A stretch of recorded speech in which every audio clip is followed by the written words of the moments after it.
Hi, my name is Tyler Duffy, and I'm the host of the Building the Bridges to a Better Future podcast. I was born and raised in Lacombe, Alberta, spending my formative years growing up on a buffalo ranch. After high school, I became a power engineer and spent 11 years working in the energy industry. I left that career behind and moved on to study a psychology degree at Red Deer Polytechnic. While completing that degree, I read one thing that stuck in my head that began to change my thinking, shape my beliefs, and ultimately guide my decisions from that point forward. The Canadian Mental Health Association had published some research that said that 80% of lifelong mental health issues have their root in early childhood trauma. Let me say that again. 80% of lifelong mental health issues have their root in early childhood trauma. Now that got me thinking. Does that mean that 80% of lifelong mental health issues are preventable? So research has shown that early childhood trauma is one of the major causes to lifelong mental health issues. So I feel, as a society, we should recognize that and implement programs to reduce, buffer, and eliminate early childhood trauma. Otherwise, we will never be taking a preventative approach to mental health issues. We will be locked in a perpetual process of reacting to mental health issues when they surface later on in life. Like the old saying goes, rather than mop up the bleeding, you gotta stop the bleeding. Now, this was new information to me, but professionals in psychology, education, and the social work world are well aware of this. And community leaders in Red Deer had started to create programs to address this issue by increasing the amount, variety, frequency, and quality of social support the kids get at critical stages in their social and emotional development. The hypothesis is that if we implement positive social support programs for youth and maintain them over years so that they become a permanent part of the Canadian culture, then it may be possible to turn the tide and begin a downward trend in the number of people that struggle with mental health issues in future generations. In this podcast, we will be interviewing the key people that created these programs and have worked tirelessly for 20 years to maintain them. The goal is to share what we've done in Red Deer, why we have done it, and how you can do the same in your community if you're passionate about taking a preventative approach to mental health as well. Come and check it out as we begin to build the bridges to create a better future.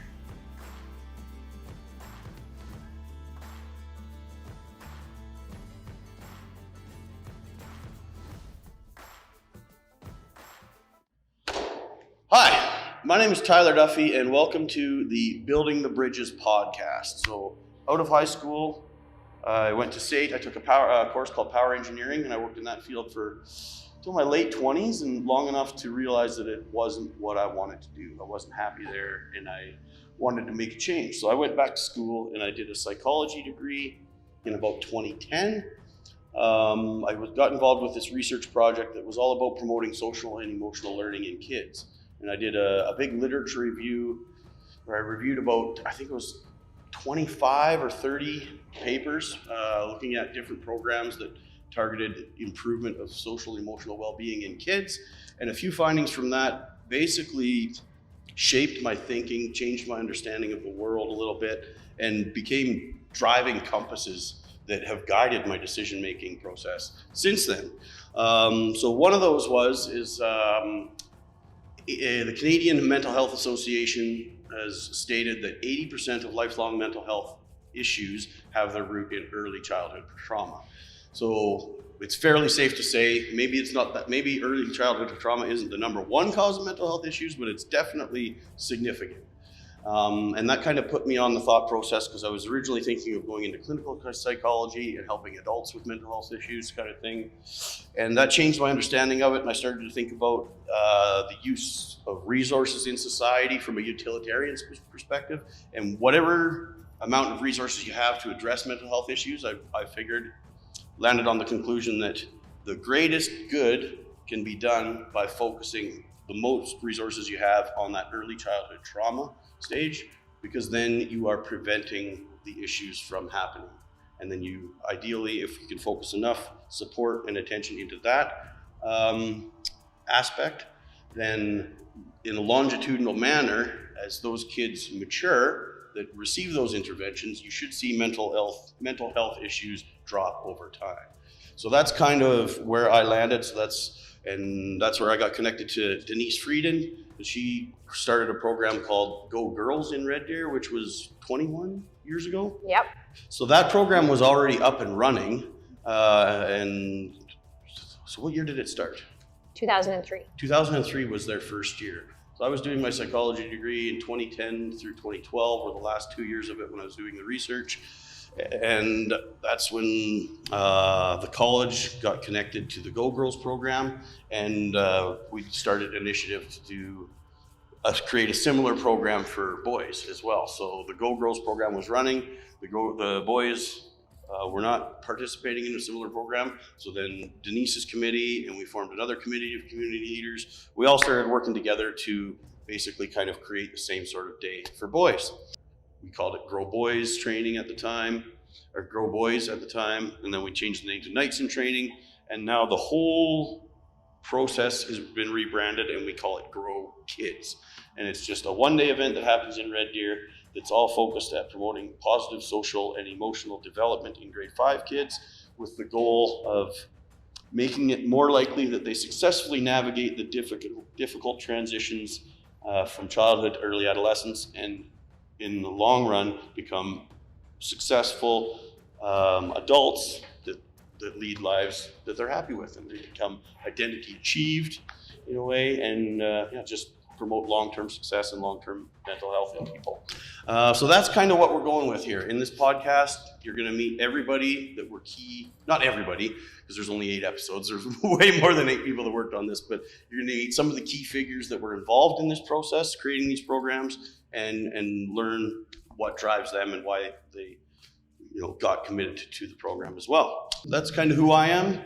Denise, do you want to kind of introduce yourself to the audience as well? Sure, yeah. So my name is Denise Fredeen, and at the time when this was developed in 2003, as we mentioned, I was working for Red Deer College as the Be Fit for Life coordinator. And so that there was basically 14 different Be Fit for Life centers across Alberta, and our goal was to engage not only children and youth, but the community and healthy lifestyle programs. And so I know one of your questions is how is it different now what I'm doing? And so now I actually work for Alberta Health Services, or now Recovery Alberta. And my role is in prevention and promotion and around mental health and addiction. So now I actually, I've been able to research and develop a program called Move Your Mood. And so it's really the same focus. It's just got a little bit more of a focus on preventing mental health and addiction issues. Perfect, gotcha. So we'll give you a short synopsis of the history of Go Girls. Denise kind of elaborated on that, but so essentially what happened was Go Girls was running for whatever it was, 11 years or something like that.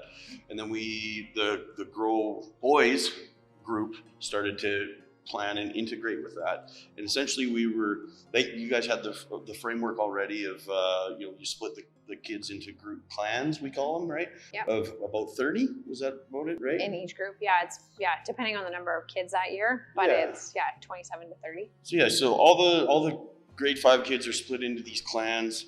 They each get an X number of mentors, sort of thing, which is I'm going to come back to, which is critical.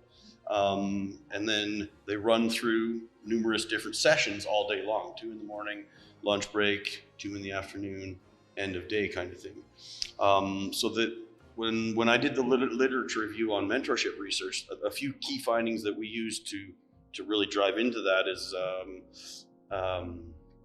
mentorship programs are effective, but it's critical that you have a mentee to mentor ratio of about 3 to 5. So if it's 3 to 5 is ideal. If you give a mentor more than 5 mentees, the research shows that the quality of that mentorship intervention just starts dropping. And I think that that's just specifically because the mentor's attention is now too diffuse. They don't have the time to engage effectively with each mentor, right? So the design structure, and this may have been built into yours, but if we have a clan of 30 kids, then we need that ratio of clan leaders to clan members has to be minimum of, so what was that? You need six, minimum of 6 mentors per clan of 30 to maintain that ratio. Right. And then the other one was we themed the sessions. So each one was, because each clan only gets to go to 4 or 5 out of 30 sessions, right? So we took the sessions and we themed them, and like these 7 sessions are teamwork type sessions. Right. These ones are sports activities type sessions. These ones are social skills type sessions, right? So you'd have 10 sessions that were in each of those themes, right. And then we would design the structure of the day so that each kid or each clan went to 1 teamwork session, 1 activity session, yada yada yada, that sort of thing. So then how that has all culminated is now that there's approximately 1,800 grade 5 kids in Red Deer at any given time. So all of the girls go to the one sports facility called the Collicutt Center. All the boys go to the other one, and then that's how the day works. I think the other thing around the mentorship program that I would just highlight is that we want the age group to be the next peer group. Yes. Right? And so that's why we engaged the high school leaders who also were a grade 5 student. So that is actually a really cool part of our program, and I think why it succeeds, right? And then those high school leaders, they get volunteer hours, but they also are being leaders. And so that develops assets and skills in them. That's a little bit of a different angle, even though they're still benefiting from the sessions too, because they're taking it in, they're hearing the message, but they're actually taking that leadership role. So I think not only are we affecting 800 grade 5 kids in both events, but we're also affecting all of those high school mentors that are coming into the event. So it's kind of like keep hitting them, right? Yeah. As they grow. Bam, that triggered a thought. So another thing that let's call it a founding principle that was built into the designing of these programs that I discovered in the literature review that I did was there's 3 processes that have been identified that essentially promote the development of self-esteem, positive development, that sort of thing. One is simply positive reflective appraisals, right? So it's just receiving compliments, you know what I mean, right? So positive reflective appraisals are critical. Self-appraisals are critical, so that's kids analyzing themselves. And then the third one is social comparison, so that's where we compare ourselves to others, right? So 2 out of those 3 require social interaction, kind of thing, right? Yeah. So the thinking behind, and we debrief the mentors before the start of the day with that information, saying take every chance that you get to give them a positive reflected appraisal, because the science shows that the more of that they receive at various points in life, the better off they feel about themselves. Right. Do you have any thoughts to add on to that? Yeah, no, I think it's so true. Like we get them when they're arriving at the event, they are engaging with each child that's coming up to them and saying, hey, my name is, and you're creating that connection, and then they're part of that group, right? Yeah. Are kids nervous coming into that, leaving their friends? 100%. Oh, I have to make new friends, right? But it's that social connection. And then those peer mentors, that is their goal throughout the day. Like, not only are you organizing and helping kids get from A to B, which is quite a far distance, but you're also, giving that positive reinforcement. Saying to kids, hey, I noticed you doing well in this. That was really hard, wasn't it? But you did really great, right? And then also, like I say, with the girls event, we get them to really create a cheer together, or create like something about them, whether it's a handshake, something that's connecting them. And those kids go from like the beginning of the day where they're just, I don't know, to actually connected by the end of the day. And that's, like you said. Yeah, it is quite a big transition, isn't it? Yeah. Like when at the start of the day, they're kind of all, there's like 800 grade 5 kids on the ice rink. They're all color coordinated in their different color clans kind of thing. Yeah. And you see the way they're interacting. They're somewhat shy, but yeah, it's the change in behavior and the change in group dynamics from the opening ceremonies to the cloning ceremonies is phenomenal to see, because now like you get that whole group of kids. It's almost like they're now best friends, right? And they've formed friends that they don't have from other schools, sort of thing. So that is very cool. The energy in the day is amazing, right? Yeah. And not only do we feel it as the organizers, but they feel it, right? Yeah. And you get, like I say, if you can do that in a day, and then you build on that in your community, like how else are we staying connected, and how else are we sharing this message? Well, then it helps kids grow up great. Yeah. Like at the start of the day when you're doing the opening ceremonies, we have a few speakers. We keep it pretty short because we want to get to the programs kind of thing. But it's, I guess what I'm getting at is just to show the energy shift. It's not hard to talk to the group, right? But at the closing ceremonies, it is almost impossible to get them all to bring the chatter down so that you can address the whole group. Like it's Yes. The other thing that is really cool, and I think a highlight for many people, is we have to bring a ton of Sharpies.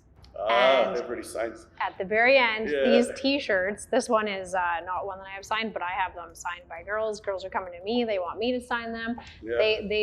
They have about 5 minutes to get their t-shirt signed, and they do not want to leave. So like you say, when you're trying to get their attention, you're like, your bus is leaving. They're like, I just need one more signature. Yeah. And it's a buzz for sure. It is. Yeah. It's amazing. Yeah. So can you take me back to 21 years ago, right before you started, the vision for Go Girls kind of popped into your head, kind of thing. What was kind of your inspiration, and what were some of the things that drove you to want to create the Go Girls? Yeah, so back at that time, I had just graduated with a kinesiology degree, and we were really motivated to get kids in our community active and healthy. And so at the time, and it still actually is an organization, the In Motion Network, which is a network that's really motivating girls and women to get engaged in sport and physical activity. They are across Alberta. They were running a lot of events that were called Go Girl. And so we were just looking at that model, looking at the motivation of those activities, and typically those events are for high school girls. And so just taking a look at that and figured out that there was a grant that we could apply for. And so funding always helps when you're kind of getting things initiated. And so we just really wanted to take a look at, could we do this in Red Deer, because it hadn't been done yet. And so we took a look at who could we engage, who should we talk to, where should this initiative start. So I reached out to some really key contacts in the Red Deer community. One, of course, being Red Deer College, or Red Deer Polytechnic now. The city of Red Deer, of course, has always been involved, and then our school system, right? And so we reached out to key phys ed teachers and educators and looked at, should we do this, for one, and what target should we have? And so at the time, those educators really saw the need at grade 5. And that's because in Red Deer, grade 5 is our elementary school system, and then kids transition into middle school in grade 6 here. That is different in different communities. So they were noticing that girls were dropping out or not participating in sport or physical activity moving from grade 5 into grade 6. We know that that's sort of a time of development for girls, also a time where they're being influenced by role models and social media and body image. And so we really wanted to target that grade so that they would continue to be active and lead healthy lifestyles going into middle school. Gotcha. To kind of expand on that one a little bit, you're one of the psychologists that I really focused on and resonated with, Eric Erickson, and his stages of development sort of thing. And that kind of, to me, is in alignment with why that grade 5 age is so critical to long-term mental health, successfully navigating those stages. When they're transitioning from later childhood to early adolescence, that stage of development is key. So if we look at Eric Erickson's stages of development, trust versus mistrust, that happens in the home. That happens when the child's an infant, right? So that's like 0 to 1. So there's not much that we can do with that in the school system because the kids aren't in school yet, right? Autonomy versus shame and doubt is the ages of 1 to 3, so that's still happening in the home. Initiative versus guilt is that's the ages of 3 to 6, so that's still happening in the home. So all of those kind of happen in the home. So the school doesn't have a lot of influence in those stages of development because it's like, I think, is it 5 or 6 years old when they go to grade 1? Right? Yeah. Around, well, kindergarten, grade 1, going into the school system. Mm-hmm. Yeah, so all of those stages kind of happen in the home, and then when kids enter school, that's when they're in the stage of development of industry versus inferiority, and then identity versus role confusion. Concept for me that really resonated was identity when I was studying psychology. So that's when kids are forming their identity outside of their family group, right? Which successfully forming a positive identity is key to long-term mental health. Mm-hmm. So for me, that's why I think that grade 5 age is so critical. So is that in alignment with what the research that you found for why you guys targeted that age range as well? Yeah. I mean, there's a couple factors in there. We know if you check out teen mental health, we know that the stats show that when children are experiencing mental health concerns, it also develops at that age, right? And so our goal behind all of the programs that we do in the prevention or for kids that are experiencing mental health concerns is really looking at giving them those skills at an early age so that they can become adults that are healthy and adjusted, right? And so within my role, everything that we do, so like the Movie Mood program and the work in the new Sheldon Kenny Center of Excellence, we do work with our Spark Red Deer, which is developing assets in kids. And we know more out of the 40 developmental assets that the Search Institute looks at. The more assets a child has, the more they succeed in school and thrive, and the less risky behaviors they will take. And then also things like just promoting participation, and then this event, right? And so the Grow Kids event, or the Go Girl event, we call it Grow Kids now. Yeah. It's just a one of many, right? And the school system is also one of many. And if we can have the school system and the community working together to help kids grow up great is our main model. And we know that kids at this age, they need that social connection.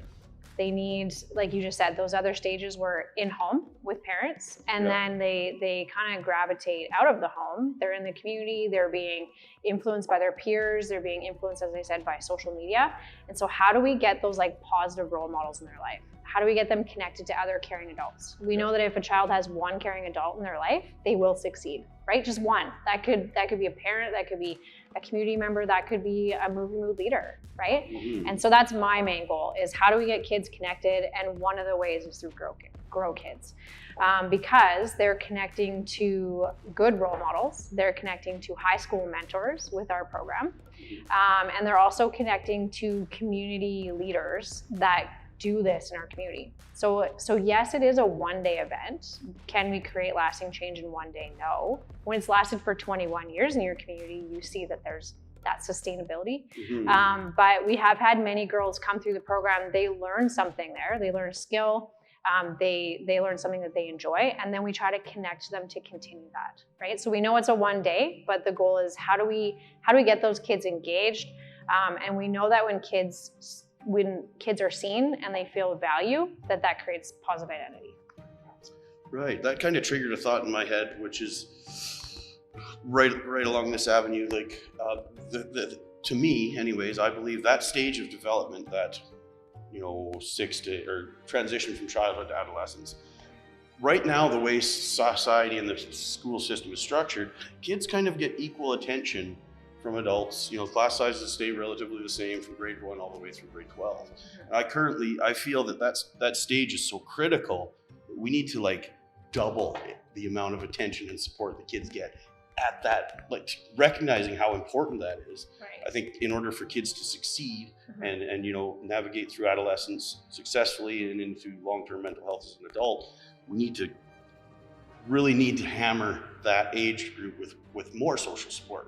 Right now it's just one blanket brush. So that's one kind of thing why I'm so passionate about these programs, because it is, the Grow Kids Day is one of many tactics that is focusing on that target group. So I just wanted to highlight that. Like that's, I feel that area, we need to recognize that we need to increase support there because of the critical transition stage. Do you feel the same way? Oh, 100%. And I think that through the developmental asset framework, as I mentioned with the Search Institute and what we do in Red Deer, it's called Spark Red Deer, is really educating adults that we build assets in kids. Even me looking at a child smiling and saying, how was your day, right? That's building one asset, knowing your neighbor, right? And so we want to educate all adults so they make a difference in a kid's life.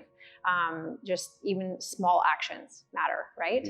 And then we also equally want kids to feel valued, right? And so with Spark Red Deer and Move Your Mood, we have kids spray painting interactive games in the community. We want adults to see them not as a barrier or in a negative light, but in a positive light. And as I said, when youth feel valued, then they succeed, right? And so I think it is that kind of stage where adults might be like, well, that's a teenager. Teenagers are bad, right? No, teenagers aren't bad. They're just going through a stage, and we need to support them more than ever, right? Yeah. And the Search Institute has found that asset development, when you look at the percentage of assets that kids have as they grow, it's high in that developmental stage where they're with their parents, right? And then they move away from their parents, and the number of assets actually decline until grade 12. And then it starts to go up again. And so I think it's one of those things that parents and caring adults, I have children of my own that are in grade 10 and grade 12, they move away from you, and you have to figure out that balance between them moving away from you, but still supporting them and being involved in their life. Right. And so I think it's, parents are really involved in elementary school, and it starts to decline in middle school and high school because they gain that independence, but we still need to be involved. Gotcha. Yeah. Nothing to do with the Grow Kids event. Okay. Yeah. No, that's great. So can you tell me about your current role with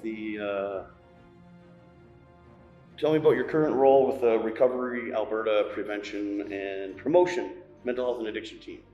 Yeah, thanks. And so we always like to just preference that is Alberta Health Services, now Recovery Alberta, for folks that don't have that language yet. It's a new team, right, across Alberta. So it's really exciting.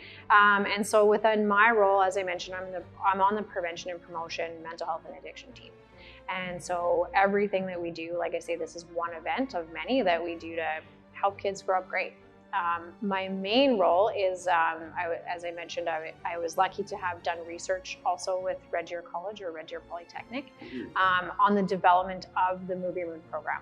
And so the Move Your Mood program is actually, the pillars and the initiative are very similar to the Grow Kids event, but it's an ongoing program, right? And so we teach children and youth how moving their bodies, fueling their bodies, practicing mindfulness, and being creative and expanding their mind improve their mental and physical well-being. So it's been a great initiative, and it's amazing. We've been able to adapt the program for postpartum moms, and then we have an adult program and now an older adult program starting as well. So, awesome. and like I say, the pillars and the initiative are the same as Grow Kids. Grow Kids is just on that prevention lens for kids that are in school, and it's that one-day event. Gotcha. Can you tell me about these 40 developmental assets that you mentioned? It might be, a little bit to list them all off. Yeah, right. But can you rabbit hole down that a little bit? Because I'm not familiar with that topic. Yeah, you'd love it. You should check it out. I should, yeah. It does sound very fascinating. Yes, you will definitely love it. So it is based on research from the Search Institute. My colleague Rania Page and I were able to go and get our training down in Minneapolis with the Search Institute. And you're right, Sean's framework is all around the 40 developmental assets, excuse me. So 40 sounds like a lot, right? People are like, whoa, like kids need 40 things I have to focus on, but they're all intertwined. Right? So I always like to tell people, like, it's not that overwhelming. Essentially what has been found is there's 4 categories that are internal to the child, and then, sorry, did I say 40? There's 4 categories that are internal to the child, and 4 that are external to the child. So adults in the community, whether it's a teacher, a parent, a community leader like myself, we influence the external factors. And when kids have those external factors, the internal ones will develop as I said, they're kind of intertwined, right? Okay. So there are things like our children taking part in extracurricular activities, our children knowing their neighbors, having a caring environment. So it's motivating because kids don't come with a manual, right? And I know when I had children, I was like, how do I do that? And you can just take a look at one and be like, oh, like my children do need to have a caring neighborhood and know their neighbors. They do need to have peer mentors and their grandparents mentoring them, right? Or someone in their life. So they're again, as I mentioned, when kids have more of them, they take less risky behaviors and they succeed better and thrive better. So it's a very good framework for all adults to know that they make an influence, but also for parents or caregivers in a child's life. Gotcha. Okay, well, let's kind of dive right into the story. What I want to dig into is the story of the creation of Go Girls. So Yeah. Can you tell me the story of how Go Girls began and why? Right. Yeah. So as I mentioned back in 2003, we were looking at the model of these events happening across Alberta for high school girls, and we really wanted to get it going in Red Deer because it didn't exist here yet. And so the start was really looking at, okay, why are we doing this event? So we know that girls by adolescence, 50% of them, and I like to get my stats correct, 50% are not participating in sport at adolescence. And there's a decline in girls participating in sport between the ages of 6 and 12, right? And so that's why we were like, okay, we could target high school, which high school girls are still in the event and gaining benefits from it. But how do we get to them before there's a decline, right? Girls ages 16 to 18 participate at 38% compared to 50% of boys participating in sport. And 82% of women aged 16 to 63 do not participate in sport. So we know back then those were the stats, and it continues to be that way, right? Only 30% of girls compared to 57% of boys are participating in physical activity. But we also know that only 39% of children and youth as a whole are meeting the physical activity guidelines. And so it's a need, right? And at that age, as I said, that developmental stage, girls are being influenced by peers, by social media. And so sometimes they might choose to not participate because they might not have the skill or they don't want to be embarrassed. And so the idea behind our event is really to showcase that we're all different, and the way that we participate, whether it's sport, physical activity, or healthy lifestyles, looks different, right?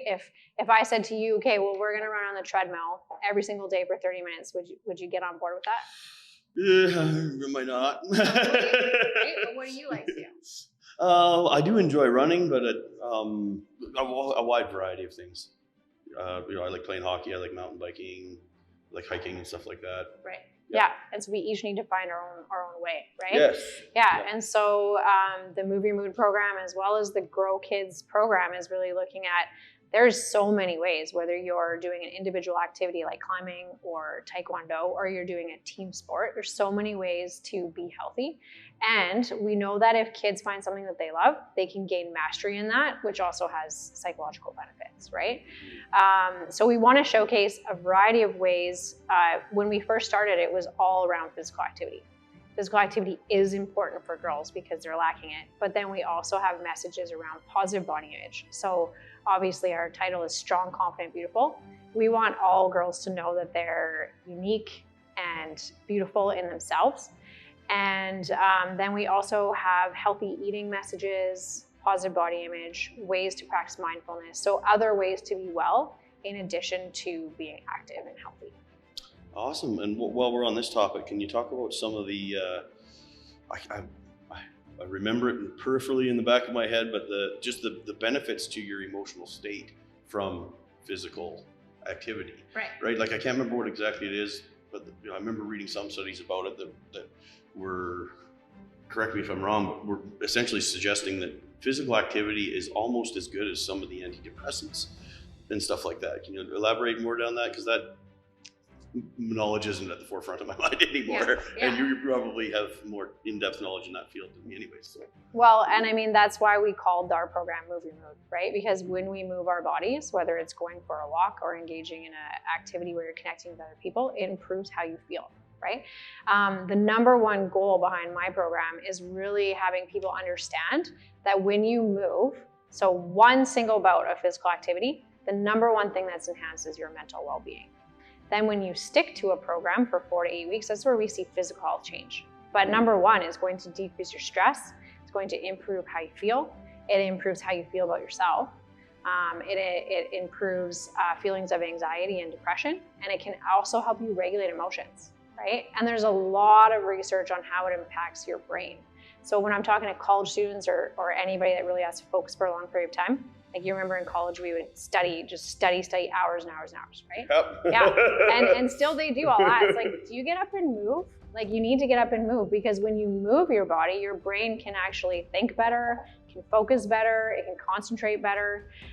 It also sparks creativity, right? And so if you're kind of stuck on something and you just get outside and go for a walk, I really get people to think about, how did you feel about before you did that activity, and how do you feel after? Like I know for me, if I'm sort of stuck on a project or something like that, I go outside, I go for a walk or a run, I come back with new ideas.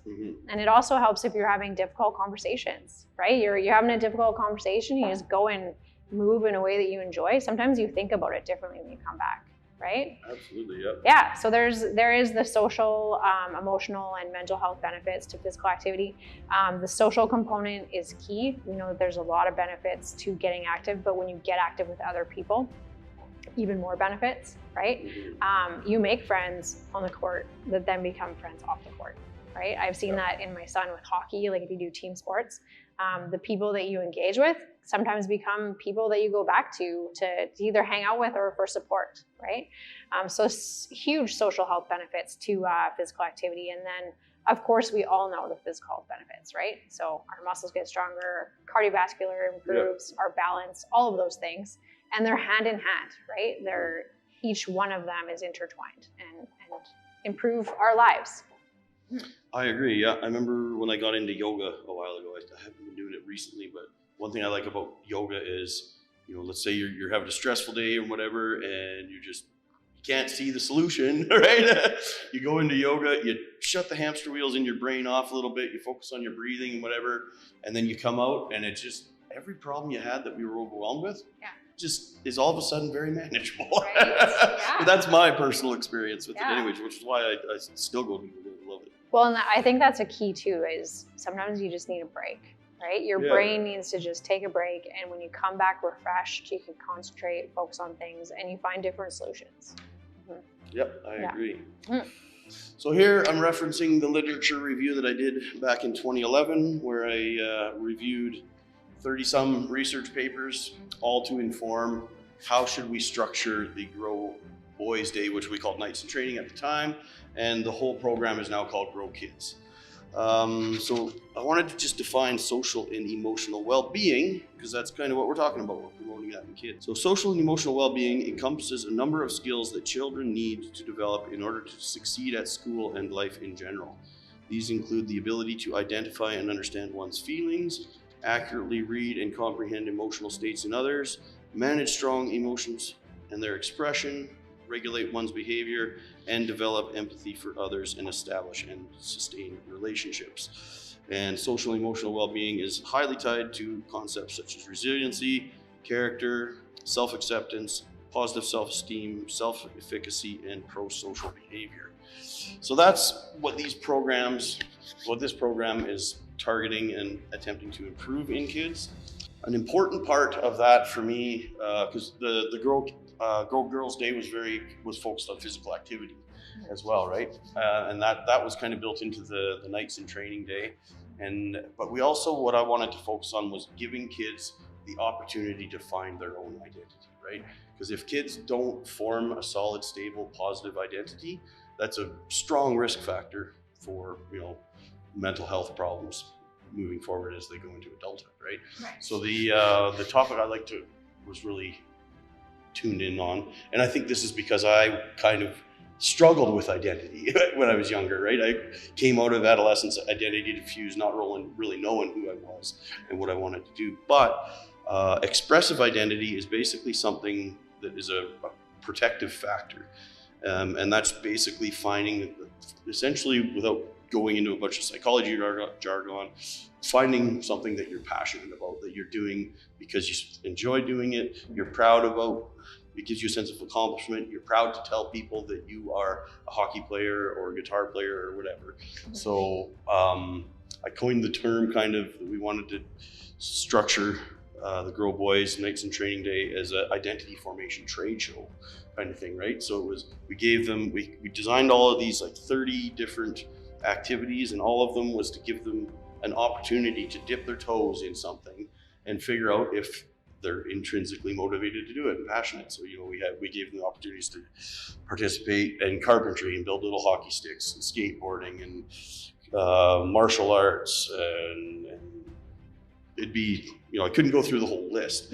But that, to me, giving them the opportunity to explore their identity was a critical or a key design feature of the program kind of thing. Yeah. One thing, when it comes to identity, one thing that the research shows is that people that end up with mental health issues, let's say, it's either because they have no expressive identity. So they either have no expressive identity at all, so they don't know what they like to do, they don't know what they're passionate about, or they have too many, right? So people with no expressive identity, or people with trying to be too many things and not narrowing down on one thing, is associated with long-term mental health issues. So my thinking was, let's help them narrow that down. What are your thoughts on that avenue? Yeah, I mean, I think that in adolescence is definitely a time where you're exploring, you're trying to figure out like what is it that I like to do, and as I mentioned, this is just one of the many things within the community that helps kids explore that.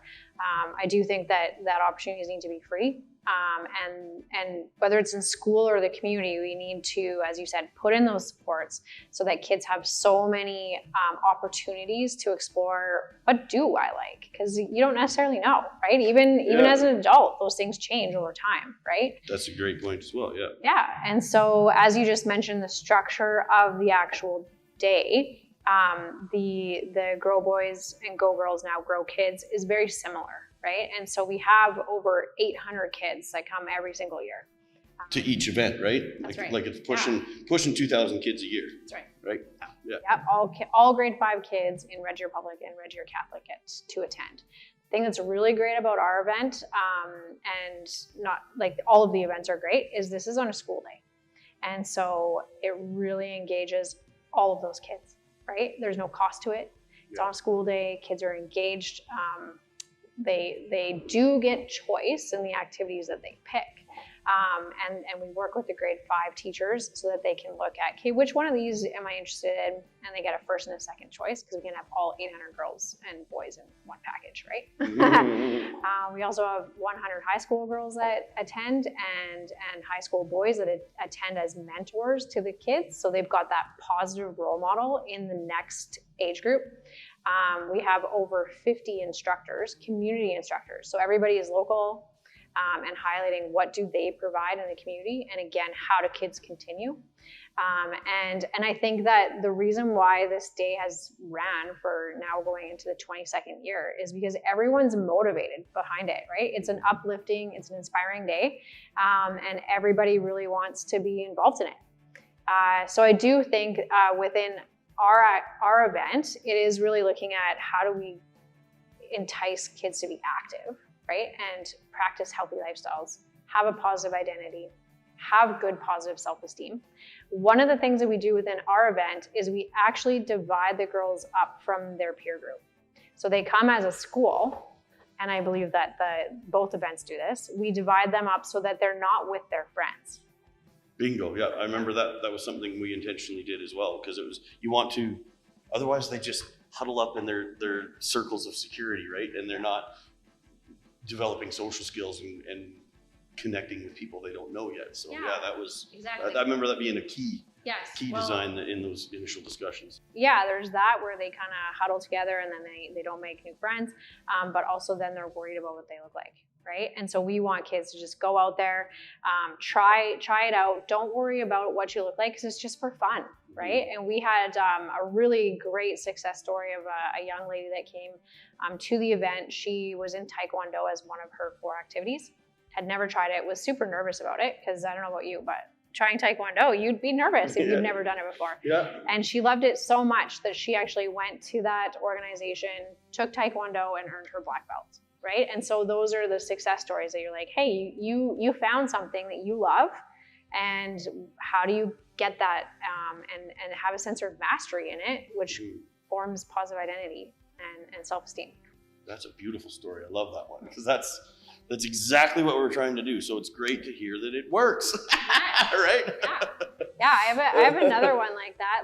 So every single year when the high school mentors come, again, now that this has lasted for 21 years, the high school leaders have been the grade 5 kids, right? And so we get the high school leaders to stand up and we say, how many of you guys were grade 5 girls? And those grade 5 girls were like, oh, like they were me, right?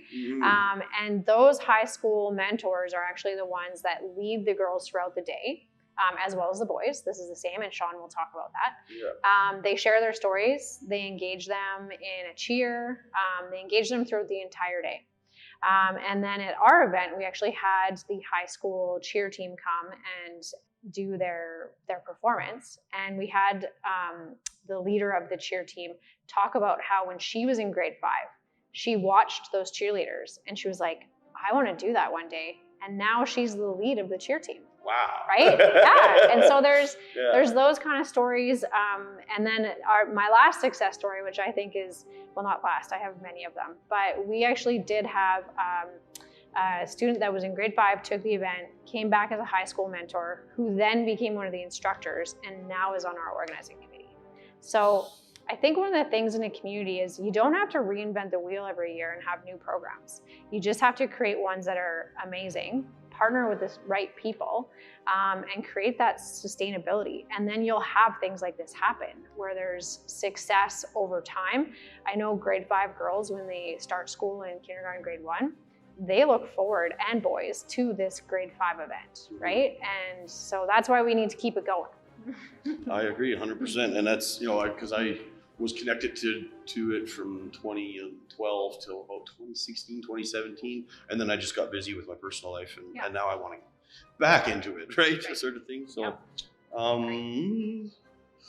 when you took the initiative to start Go Girls, how did you go about finding the individuals in the committee to form a committee to do it? Because it is a much bigger project than one person could manage on their own, sort of thing. So, how did you find that? Because the organizational group is whatever 20-some-ish, right? And very low turnover. Like almost everybody that started on day 1 21 years ago is still there, right? So how did you find that team? Yeah, and you'll meet some of them. Yeah, you guys are gonna meet some of them too. We're interviewing 2 more of those key female leaders in Red Deer in episode 2 and 3. But I think the story of how that team came together would be very interesting. Yeah, and really, to be honest, the only turnover that we've had are folks like yourself that you move on to do other things in your career, or retirement. But we have had the same core group. And whenever someone leaves, we always say you need to find a motivating person to take your place. So it's kind of like you're not allowed out until you replace yourself. Yeah, exactly. Or else we're missing a piece to the puzzle, right? Yeah. And so I do kind of consider it a piece to the puzzle. So we looked at, our health services, our college, then we looked at our school systems, so Red Deer Public Schools, Red Deer Catholic Schools, our city of Red Deer because we use the recreation centers, and we also use the high schools in our event. And so you have to look at the pieces of the puzzle because, again, it's free, right? So we actually have to look at what are all of the resources that we have to make this happen. We do need grant money for like the t-shirts that we create, all of those things, but the actual event is a very low cost event.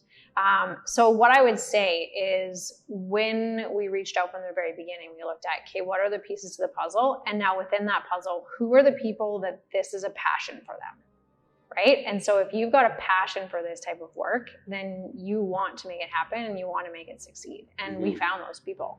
And as I said, if they leave, they got to find that other passionate person that's invested in it, right? So I do think that whether you're an instructor, a high school mentor, on the committee, we're all just inspired about this day. And we see the girls that come in and how it lights them up, right? Like these t-shirts that they wear. Do you need a t-shirt? No, but when you see, so we have a sea of colors, and you've experienced the sea of colors. Yeah. 800 to 1,000 people in a room that have a sea of colors. You're not worried about what you look like because this is a bit your uniform for the day, right? Yeah. And I have seen girls for years to come wearing these shirts, whether they're exercising or just hanging out in the community. Yeah. And last year I actually saw at the very end of the day a boy wearing his and a girl wearing hers, and they were walking together, and I was like, I really want to know what they're talking about their day, right? Yeah. And so it's a symbol, and it's a symbol to hopefully continue what you learned as you grow into middle school and high school. Yeah, that is a key point of it. Like the shirt I'm wearing today is this is the logo that we designed for the Nights in Training program, and so there's literally at this point thousands of these shirts in the community. So yeah, I've been at the gym and I see some guy working out in his Nights in Training shirt, and I'm just like, yes, right? Yeah.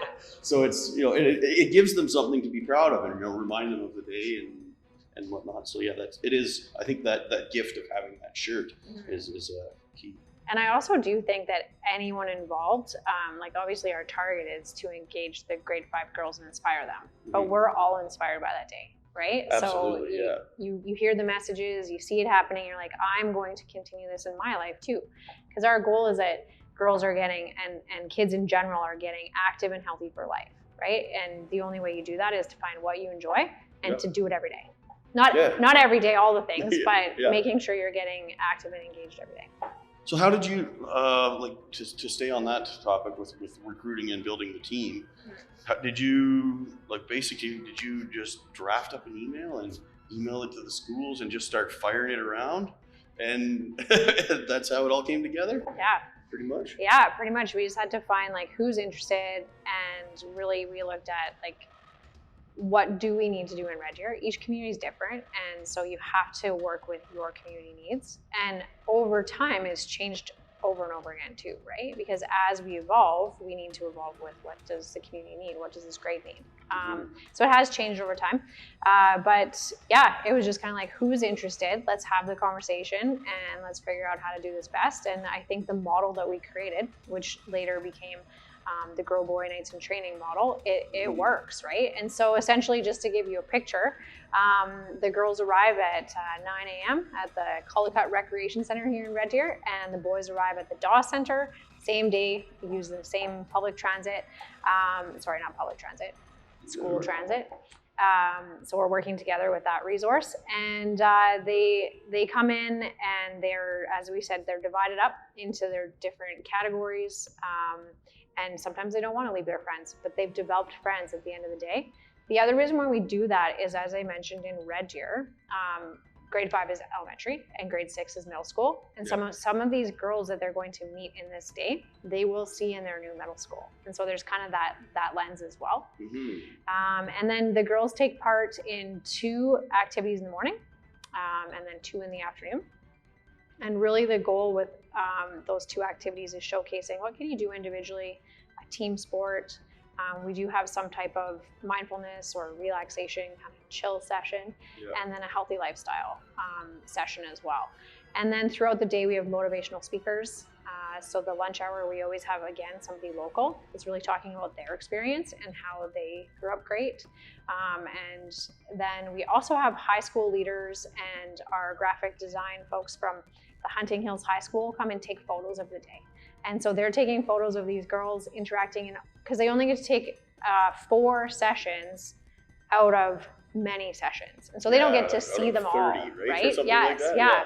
And so we really like to showcase all of the things that happened, even though they didn't get to try them all, right? And they love seeing themselves on that big screen in a video at the end of the day. And so that's really motivating too, right? And then, as I mentioned numerous times, we always have those high school leaders coming in and engaging and talking about their experience. And maybe sharing stories about, what they took in grade 5 and how that led them into their high school career. So, yeah. Perfect. Love it. Tell me about the research that exists that provides scientific evidence for the benefits of physical activity. We did already touch on that topic. Do you have anything you want to add or elaborate on there, or did we get to the core of that? Yeah, I think there's a ton of research. Yeah. Okay.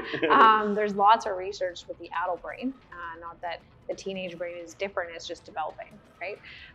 So we did research specifically on the Move Your Mood program, kids accessing addiction and mental health. And so within that research project, we were looking at just physical activity, even though there's many other pillars now, but you have to hone in on one. And what we found was when kids were exercising with us 3 times per week, at 4 weeks, they improved their coping strategies.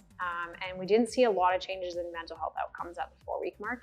But at 8 weeks, we saw a significant change in depression, anxiety, change in mood and stress, as well as we talked about intrinsic motivation. So at the 8-week mark, we were extrinsically motivating them to come and exercise with us, but it changed to intrinsic motivation, which is what you want. You want kids to actually want to do it and not be motivated by another person motivating them, right?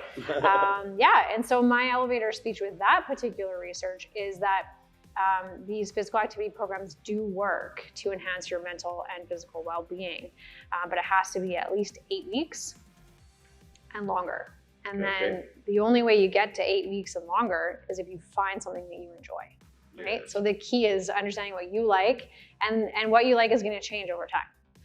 But when you're engaging in something that you enjoy doing, that's what enhances your mental health. Yeah. Perfect. So this next question says, tell us about the discussions amongst the committee in the first year that created the framework for how the day would be structured. Yeah, so I think again, when I talked about like the pieces to the puzzle, we were able to find the folks that were interested in this. Mm-hmm. And Mona Knudsen at the time was a principal, but she also, I believe had a phys ed major. And so we really looked at, okay, what are the needs? What is the age group? And then how do we design this day successfully? Knowing that we only had a school day. Yeah. Right? Which So- is like 6 hours, right? Yeah. By the time all of the kids get there, you organize them, then they get into these sessions. And we did want them to have a sense of choice. And so, as we said, we work with the grade 5 classrooms. And so those teachers are the ones that work with the kids, the boys and the girls, to kind of pick their package, right? And hopefully it becomes your top 2 choices to engage with. And of course, there is choice in the teacher knows those students more than a community member does. And so I think the way that we designed it being on a school day, working with the grade 5 teacher, then working with the city of Red Deer to use the safe and great recreation facilities, and then also our high schools. Really working with the phys ed teachers in Catholic and public. They're the ones that kind of engage with the school system. Yeah. But then also engaging with our local organizations, whether it's gym or our sporting group.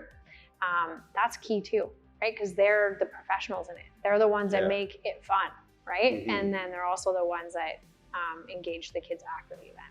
So I don't know if that goes back to your question, but I think it's finding the right people, and those right people want to continue, and they have over 22 years. Right. And yeah. so the In Motion network did you kind of adopt a structure that was somewhat pre-existing and then just tweaked it to a different age group? Yeah, good question. I think that is also a key highlight, is that we are connecting with the In Motion network. So it's like a larger goal, right? Yeah. Across Alberta, which is engaging women and girls still. And there's grants that people can still apply for, which is great. So what I would say is no, we created our own design because it's on school day. Created it for a different age group. No, but with the goal in mind, right? Mm-hmm. So looking at that goal, they're the ones that have like the stats and how it's still needed in this population. So I would say that they're our overarching body that we're working together to try to create change. But then we adapted it to our community because each community is different, right? Absolutely, yeah. Like their schools are designed like they split at different grades and stuff like that. For sure. Yeah. Tell me about the key factors. What key factors exist in Red Deer that have made this program sustainable for 20 years now? Yeah. So the In Motion Network grant is key. Also, our Red Deer Public Schools, Red Deer Catholic Schools, their foundations donate money to the program. And so that's amazing. And we run, like I said, it's a very minimal budget because our other community partners that have been mentioned also have resources to help sustain it, right? And so I think it's finding those key community agencies that can contribute to it. And then also those grants that you can apply for. And the In Motion Network has one for girls, and they actually, I just noticed, have one for women as well, which as I was discovering, I'm like, I should apply for this one for women. So you never know where that's going to go. So sorry, back to what was your question? What was the sustainability? Yeah. So again, because ours is on a school day, I think that's very sustainable that the school system supports it. The school system puts it into their calendar at the beginning of the year so that teachers know, but also parents know that it's a field trip, right? So that definitely is key. We do in the future need a key sponsor because it seems like we're always hoping and we know that grants aren't guaranteed, right? And so if we have a key sponsor for these events, it's going to make it sustainable for years to come. So I think that is one thing that we always kind of struggle with. And so I think it's connecting with the right people, finding the people that are passionate about it. And for me, I think the next step, seeing as it's going into the 22nd year, is really engaging that next generation, which is the high school mentors, into the planning process. Right? If we engage them into the planning process, it's going to identify needs that change in our community because we know that we're evolving and changing. How do we work together? And they get to contribute their ideas, and technically they're the ones that are going to continue it. I think the main thing is just coming back to our community again, making sure that we look at like what are the needs? Have they changed? Because they are changing and evolving. Working with the professionals and the key agencies that are engaged and making sure that we're on the same page to kind of grow together. And we know that might shift and change what the day looks like or how we run things, and that's okay, right? It's just a matter of working together to make that happen. And I think the future goal needs to be creating that next generation that has the passion just like I did 21 years ago. Correct. Yeah.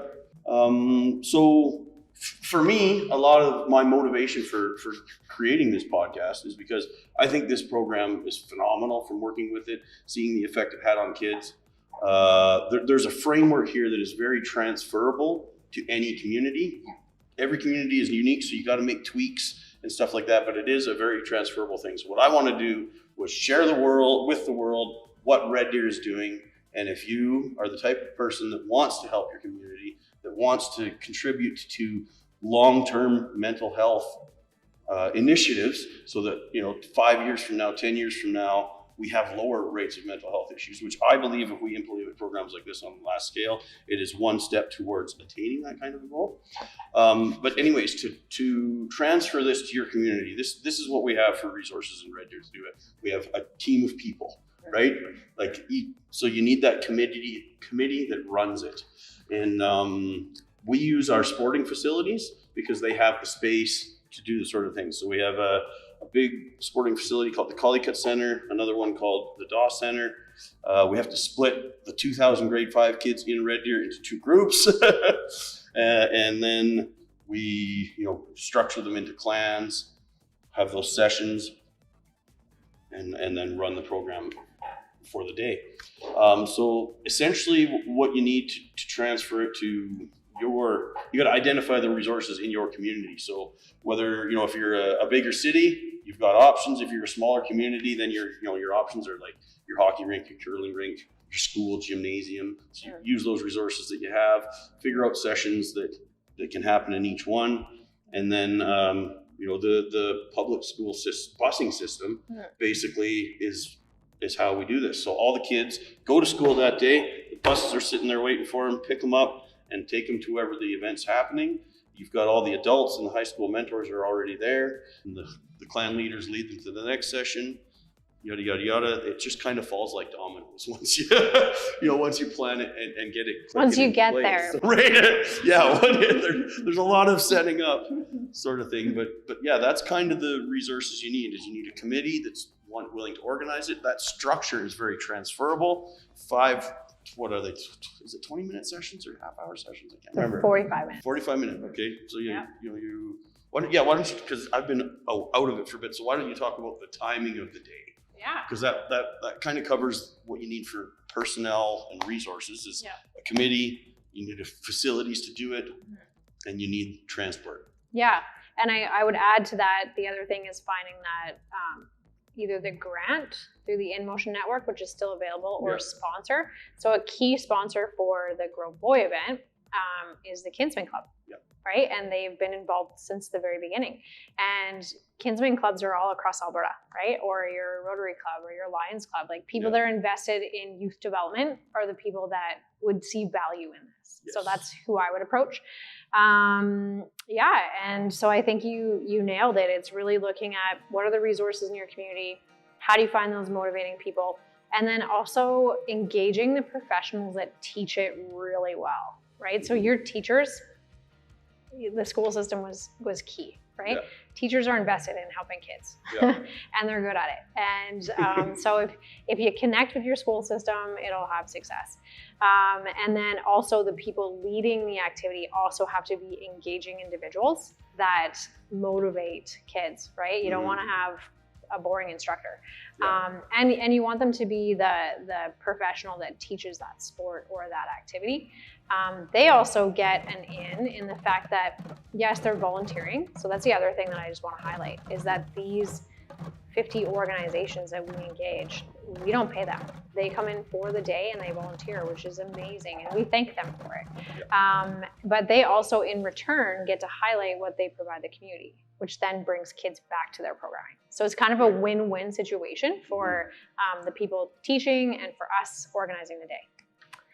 Yeah. So like you said, basically they come in, we do an opening ceremony, typically have something motivating there first thing in the morning. They go to 2 sessions in the morning of 45 minutes, come back for a big lunch all together. Which is chaos. Because at that point they've formed this clan, they all know each other, they've had so much fun together. So lunch is like, you wouldn't think that it could get that loud just from chatter, but there's so much murmur, like it's almost impossible to have a conversation. You have to raise your voice to hear each other.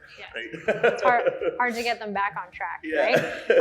But even with the lunch hour, we have really key messages around fueling your body. So you are just active and doing engaging activities in the morning. You need to fuel your body, which makes you feel better and gives you energy, and all of those like good messages that we also want to have around feeding your body nutritious foods, but also that when we eat together, we create connection. And so like you say, they're eating together, they're socializing, we have to get them back on track afterwards. But that alone, the lunch hour, also is a message in itself. It's a great opportunity for them, for connection, right? 100%. And and then they go on, they do 2 more sessions, and then we pull them back in, we wrap it all up in a motivating way. Kids can kind of share a little bit about what they did that day up on the stage. We have, like I said, on ours, a cheer team. I know that you've led an actual song. Yeah. We incorporated, what was it? We Will Rock You by Kiss, and then we incorporated that with the Viking clap. Was our opening ceremony. And you've had bagpipes. Right? Yeah. And so it's kind of those pieces of here's our opening ceremony and then our closing ceremony, and no one wants to leave. Some people miss their bus, and it's fun. No one misses their bus. I guess it was We Will Rock You by Queen. I think I said Kiss, but it's Queen. And anyways, just gotta correct myself on that. I did see the video, and you were rocking it. Thanks so much. The last, maybe budget. Let's talk about budget. How much cash gets spent? From what I remember being involved in it, the biggest expense you face is 2,000 t-shirts. That is by far the biggest expense. Am I mistaken there? Oh, 100%. Another key component to any community is finding that organization that will help you with the t-shirts, which for us, if you look at the back of our t-shirts, we should have had one out, but we have all of our sponsors on the back. So that's also a plus for sponsors. North Star Sports does all of our shirts for all 1,600. Well, more. We have them for the volunteers to say thank you. Oh yeah, right? All the teachers get one, all the high school mentors Everyone's get got one. So we're probably talking pushing 3,000 shirts by the time you're. Yeah. So For a city the size of Red Deer, which is 120,000 or something like that. But yeah. So yeah, that's probably the biggest expense you're gonna face is getting the shirts, as long as everybody's volunteering. Yeah. So. And are the t-shirts needed? No, but it does create that sense of unity in the day. It's a message in itself, and like I say, I think it's really amazing and inspiring when you see people wearing them outside of the event. Yep. And they have a great message on them, right? It's a message of hope. Yep. And so, do you need the t-shirts? No. Can you find a sponsor to sponsor them? Yes. Go to your Kinsman Club. Go to your local sponsors that are invested in kids. And if you want to see photos of the day, we can show you how amazing that looks, right? Yeah. So yeah, I'd say that's a bigger expense. We do have to have some expenses around like the swimming. We have to pay for our lifeguards. We have to look at safety, of course. Yep. Transportation has a small cost to it. And we thank our sponsors, of course, with our instructors that are volunteering with the lunch. So those are kind of the main expenses with the event, which is why we need those kind of key sponsors, right? Yeah. And the sponsors are all highlighted on all of the t-shirts and during the event. Yeah. Mm-hmm. Yeah. I agree. The shirts aren't needed, but to me, they're worth it. Like there is we wouldn't have time to go into all the long list of benefits from it, but I think it creates a lot of long-term impact because kids are walking around the community. They see somebody in a Knights in Training or Grow Kids t-shirt. Now it's an avenue of connection where it's like, if they want to try and build friends or something like that, it's an icebreaker. Yeah. You know what I mean? So it's for if somebody has a little bit of social anxiety and struggles with social connection, it does provide an icebreaker for that. 100%. I've talked to lots of girls that if I see them wearing the shirt, I'm like, oh, I love that you're still wearing that shirt. How was your day? And it creates a connection. And then all of a sudden you've got a super engaging conversation with somebody totally new, right? Because they're going to have stories about the day. You're going to have stories about it. Right. So I think the shirts are, despite the highest expense, money well spent for sure. Yeah. So one avenue I've thought about is, and I don't know how you would get the data to do this, but because this has been happening for 20 years now, would it be possible to do like an analysis and compare the youth of Red Deer to youth of other communities and see if there's, statistically observable differences in the rates of mental health issues? Like that would be a big research question. We'll have to ask Greg and Anami. Yeah, right. That would be. See if the college wants to do an analysis. But I think that would be a researchable question. Yeah. You would just have to look at mental health or the records in the provincial mental health records and stuff like that. Yeah, I think that also you could look at talking to the high school kids that were there. Like we just talked about how you missed it by a year, but just kind of surveying, did that day make a difference for you? And like I say, just in that one high school leader saying, I was a grade 5 student sitting there looking up in awe, and it inspired me to do this, right? So I think there's that piece of when we're looking at self-esteem and positive identity, if you, and again, this is one event of many, right? Is it going to make a difference for all kids? No, but it could be one of the things that does, in addition. The one thing that I would say in regards to your question around what did the community benefit from is I have found in my professional career that I connect with all of these people on everything that I do. So you connect with the right agencies and you work together. And the more that we work together rather in silos, that's how our community gets engaged and becomes healthy and well, right? Because if we could all be doing this work individually, but if we pool our resources and work together, we can have a larger impact.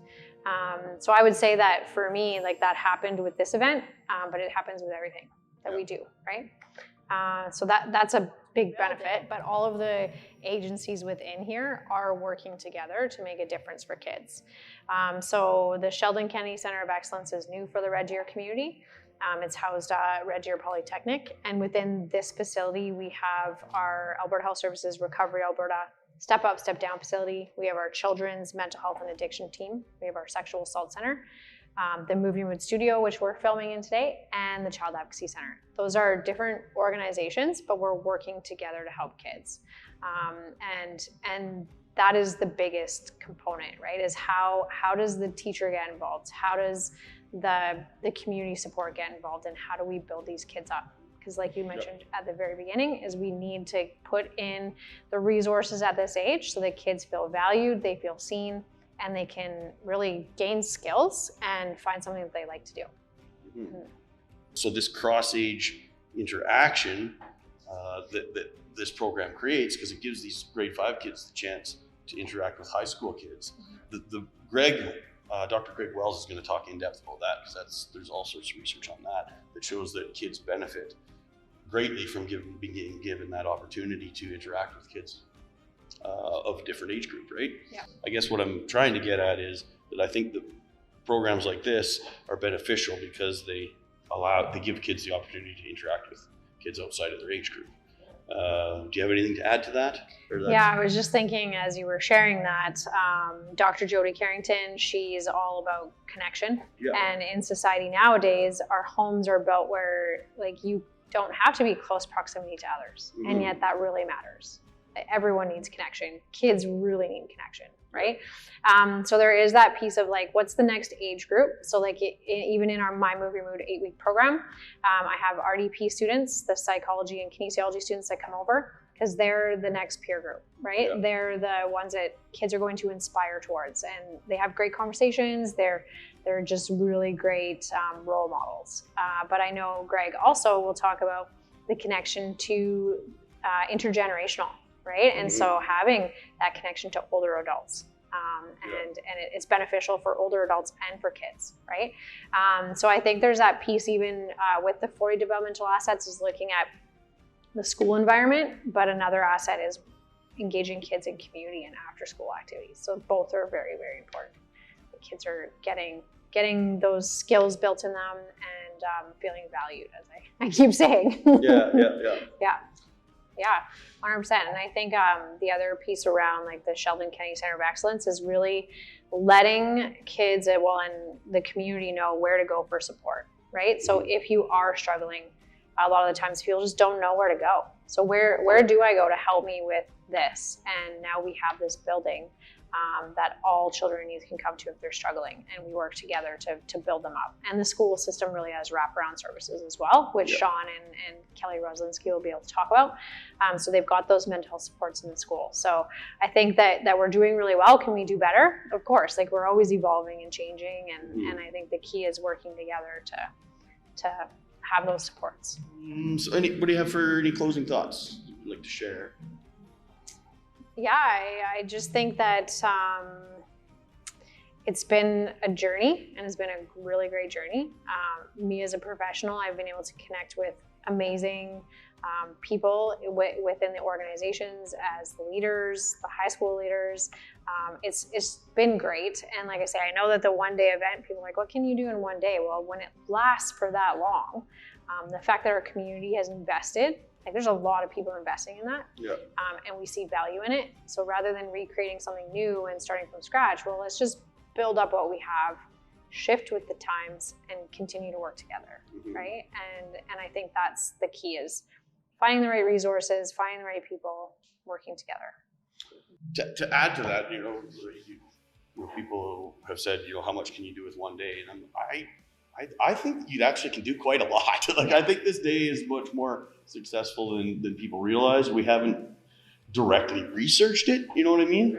But if you run the math on it, if you have 2,000 kids doing this for whatever, how many years in a row, when I did the math on it, it's over 20,000 kids that have gone through it. Yeah. You know what I mean? And if out of 20,000 of those kids, if we go back to those 40 protective factors, if they picked up 1, 2, 3 maybe, then that's 20,000 kids that are now, I feel, empowered to, attain long-term success and grow into an adulthood more successfully than they would have without that day. Yeah, well, and like you and I mentioned, you can feel how the day starts and how the day ends, and the energy in the room. I don't think anyone forgets that experience when it's positive and fun and uplifting, right? Mm-hmm. They're getting key messages. I guess all I was trying to say is that it's one of many. Yes. We need many things in our community, us working together to help kids grow up great. And this often, like, grants and such, they're always looking for that new thing. Mm-hmm. I'm not trying to say new isn't great, but if you can create something that's sustainable and adapt with the times and work together, then those things can have a lasting impact. Because when you have a grade 5 girl that is a high school mentor, a leader, and then a committee member, that is a long-term impact in that one life, right? And we're impacting thousands, right? So. Yeah. And then that's kind of like the trickle-down butterfly effect, right? If there's one overwhelming objective I have with this whole podcast is increasing awareness that that transition from age 8 to 12, from late childhood to early adolescence, that's where we should focus the most of our resources if we want to take a preventative approach to mental health rather than a reactive approach. Tighten the strings of social support there, because let's use the analogy of a net or whatever, or an assembly line. That's where people have the tendency to fall off, is what kind of the research shows a little bit. Right. So that's my number one message is if we want to take a preventative approach to mental health, then we need to increase the amount of support the kids get in that age range. Yes. Yeah, that's where we see the concerns start, and so we need to build that up, and and then they become healthy, well-adjusted adults, right? Exactly. Yeah. Mm-hmm.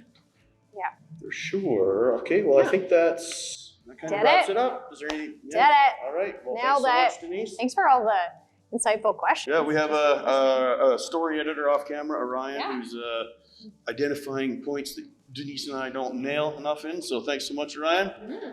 Yeah. Great work. I look forward to the future, Tyler. Thank you. We're going to keep it going. Perfect. Engage that next generation. Thanks so much. Yeah, thank you.